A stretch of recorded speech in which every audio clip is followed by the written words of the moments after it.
Welcome to this back to basics today, and today we're going to talk about how to mix ground bait correctly. Now, ground bait can be used in such many situations, very versatile, and it's a great feed for the fish. Now, there's many different ground baits on the market. It's all about personal preference, and today we're fishing for everything. So I've just got this mix here, but that's not important today what the mix is. It's how we're going to mix it. So what we're going to need is a nice big bucket, obviously a ground bait, a 4mm riddle, that's just to finish off the ground bait, a spare bait tub, and a bait tub with some water. So start mixing the ground bait. What we're going to do is I like to measure it out so you've got equal quantities and you know what you're feeding. So it's a 50-50 mix, you put 1 pint of each. If it's a, say, 70-30, you can put two of one aspect of ground bait, or just one straight in. It depends how you want to mix your ground bait and what fishing you're doing. But for today, we've got some black roach and sonia baits.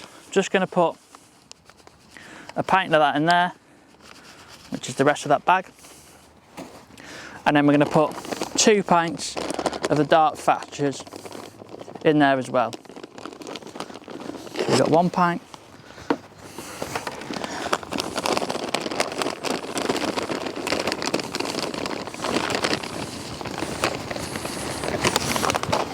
Finish them bags off. So we've got them in the bucket there now. Now what you don't want to do is just chuck the water in when the ingredients are not all mixed together. So what you're going to do is give a bucket a little tilt.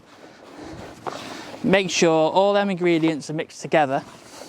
So when you add your water, it all binds together correctly, and there's not bits where it's just one type of ground bait and the other parts of the bucket is another type of the ground bait.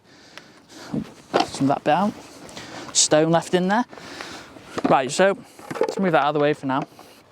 So you've got the ground bait here now, and there's many ways you can add the water. There's probably 2.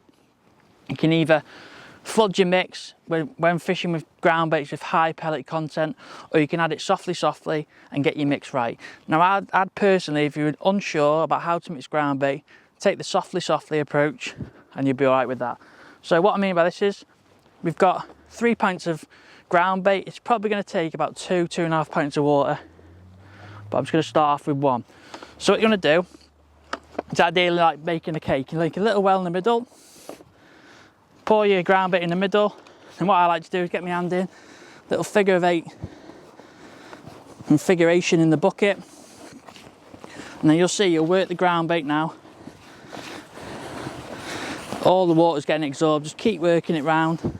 There's no bits at the bottom, and you'll see there, when I pull it away from the bucket, there's no dry bits. So effectively, say if you're making a little porridge pot, you wouldn't want the bottom layer missing out and you're losing out on that, and it's a horrible taste. So you just want to get it all off the bottom. Now, what you're going to find with ground bait, because it absorbs water over time, you want to get as much water in the ground bait your first hit as you can. So what I'm going to do is I'm just going to add half a pint of water into there. Now this has gone really heavy and claggy. Now to me that's going to be perfect in half an hour, but if you're unsure, you'd probably be worried now you've messed your ground bait up. What you're going to do is leave that for half an hour to 45 minutes, and you'll come back and you'll have a totally different ground bait. So what I do, just pat it down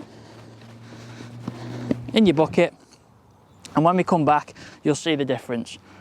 So what we're going to do now, leave it for half an hour, 40 minutes, we'll come back and you'll see the difference to this ground bait, and I'll be using the riddle to finish it. Right, we've come back now, 45 minutes has passed, and it's a totally different ground bait to what we had. You've seen before, it was dead claggy, dead heavy, but now you break it up and it's all nice and fluffy, but there's still, you've got big lumps in it, like that. So to get rid of them, you need to use a riddle. So all you do with this is tip all your ground bait onto your riddle, make sure you get all them bits out of your bucket, just give it a spin round, no waste. And then what you want to do is either you can shake the ground bait through, and what this will do is any fine particles that are not lumpy, they'll just fall straight through, and then you're left with all these big like bouldery, rocky type bits of ground bait on the top, or if you want to speed up the process, just literally push it through with your hands, like so. And when you know your ground bait's at the right consistency, what you'll find is, when you're pushing it through, it's not forming a clag when you push it through. So if I was to push this really hard now, like that, if you're fishing with pushing your ground bait through, and it was all claggy like that, it's no good. It's tucked too much water on and it's slightly over wet, and you might want to leave it a little bit longer or add a bit more fresh ground bait to it to try and absorb it. But with this, we're fine today. Getting it right through. Give it a little shake. Get all them particles through. See, now you're left with all like little rocky bits at the top. What you want to do is just push them through with your hands. Palm of your hand straight through. Give it a little shake to get them in the middle. So you can sort of tell when you know you've got your ground bait right with the ease it goes through your riddle. So straight through there, pop that off, and there we go. Hey presto, we got a nicely absorbed ground bait ready to feed into your peg. Now, if you've done this and it was a bit too dry, all I'd do, I'm not going to do it because it'll probably wreck my ground bait, just dip your hand in the water, give it a swirl round again, dip your hand in the water, give it a swirl round again. It shouldn't cause any lumps in your ground, but if it does, just straight through your riddle again, and then you've got a perfect ground bait. So that's the ground bait. How to mix it. It's a brilliant attractor for fish, and it's a great way of catching and feeding your peg. So thank you for watching, guys. If you like what you see, don't forget to subscribe and turn on that notification so you don't miss any future videos.